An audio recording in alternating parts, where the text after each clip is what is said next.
Security First is here today because big oak tree fell on my house. The cause of the tree to fall was Hurricane Milton. I've lived here in Tampa, Florida, all my life, 42 years. The night it happened, we were here. The winds had just started and the lights had just went out about 10:30.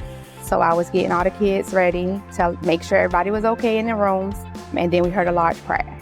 As I was standing in the hallway and all the kids screaming my name, so it's turning in circles trying to see who to get to first. But it was a very scary experience to hear that crash, to see the hole in the roof with the winds blowing. I've been with Security First for about 10 years. After Hurricane Milton, I filed a claim the next morning. I didn't know what to do, so the neighbor was like, call your insurance. I was like, oh yeah. So I called and filed the claim the next morning. Security First began the claims process like 24 to 48 hours after I called and spoke to someone. And how quick Security First moved. My tree is already gone and my neighbor tree is still on her house. So I'm very happy with the processes moving forward.